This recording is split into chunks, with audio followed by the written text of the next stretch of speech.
Let's start with our main segment, our hits, misses, and hold fires. Talking about a team that was a massive hit this week, a team that was really disappointing, and a team that we need to wait a couple of weeks just to really see how they're going to go this year. And Steve, you're the man with a hit, the big hit. Yeah, I reckon there could have been a couple, but you can't, as West Coast supporters, we can't look any further than them. Yes. Thank you, Steve. Yep. Thank you, Steve. Oh, yeah. BT, what a win. How good was that? That's our best win since the 18 Grand Final. One of our best home and away season wins. With the midfielders we had a waffle midfield practically. And to play how they did, they were down in the last quarter as well, and they came back. I know Collingwood had a couple of players out as well, but the way they played like a team. They fought hard and got the win, which is what you want to see. It was effort, wasn't it, Steve? It was something to behold, and I think they just managed to drag over the line when it didn't look like they should be anywhere near winning that game.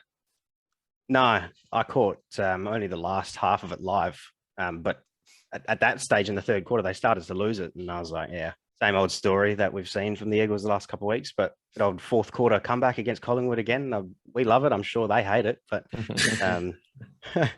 yeah, no, absolutely. I think it wasn't just the star players playing well that was impressive. I mean, obviously McGovern was really good. He's back to his All-Australian best. Willie Rioli, you boys had a really good shout in our season predictions video of Willie Rioli as a surprise All-Australian.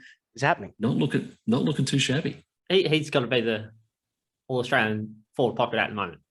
Equal with McCarthy with goals for small forwards, but he's played one less game. He's averaging 2.7 goals.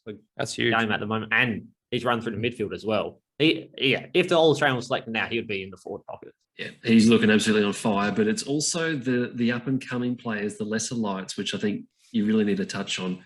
Two of the supplemental players that were picked in literally the week or 2 weeks before the season, Patrick Naish, Hugh Dixon, old Huge Dixon, just really impressive performances on the weekend. But Naish in particular just looked really good with the ball, meters gained, using the corridor.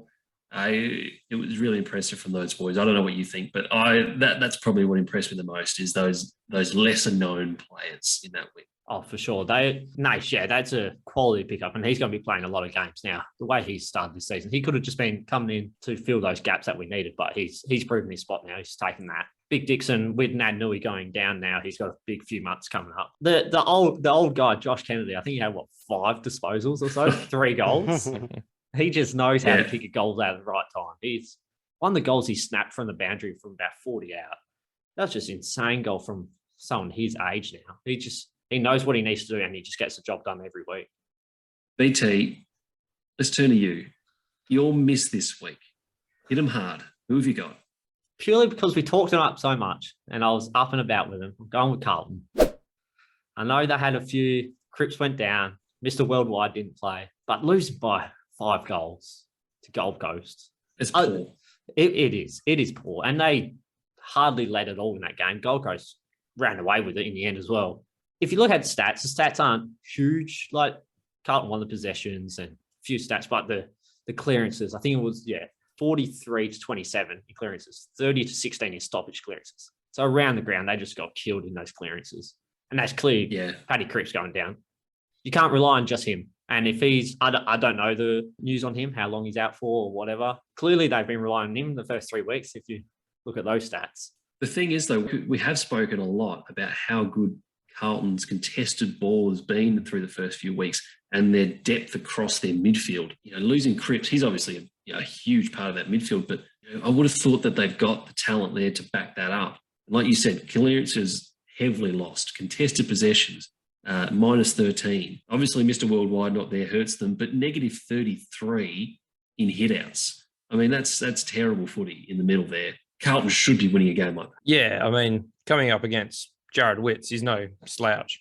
Is a strong ruckman, so you'd expect to definitely not get the ascendancy there. But yeah, I thought this was the best midfield in the competition. That's what everyone's been saying. Carlton, it's primo midfield, and you lose one player and it all falls apart. So not really sure what's going on there. They've got some really good guys in there, but I think this is one of those games that you talk about later in the season where it might bite them. They one game out of the top 4, one game out of the top 2 type game, and you look back at round 4 when they should have beaten a Gold Coast team, and they've just missed out on top 4 or whatever. I think this is one of those type of games. And can I just give a shout out to one of our YouTube subscribers, Ridus, picked the Suns to win as his bold prediction. So you got to give him props for that.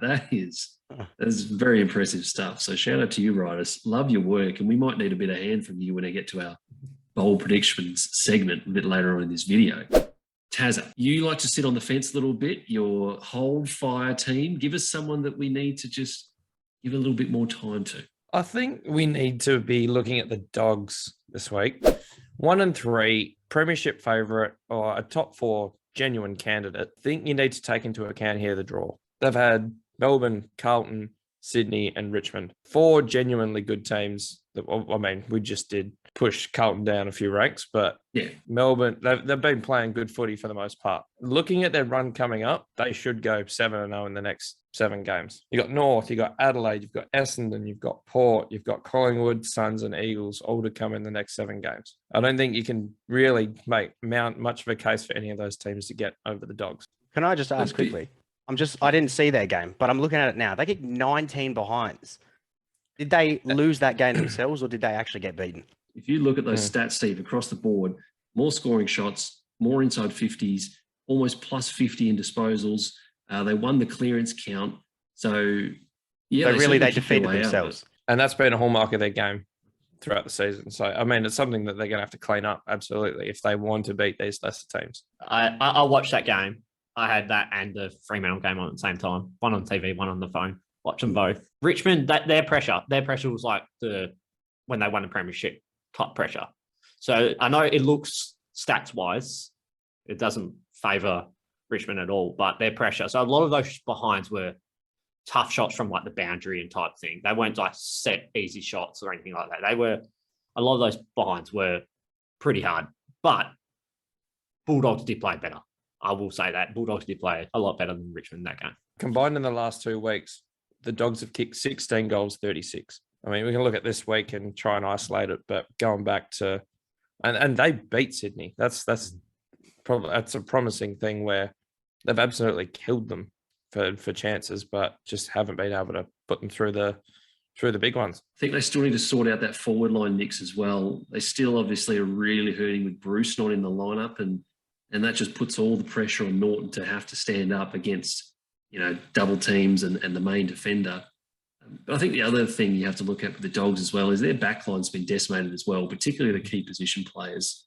They didn't have Cordy or Keith there on Saturday night, and not that they're long-term injuries, but when you miss, your 2 main key defenders, you're always going to struggle, I think. So you've got to keep that in mind as well with the Dogs.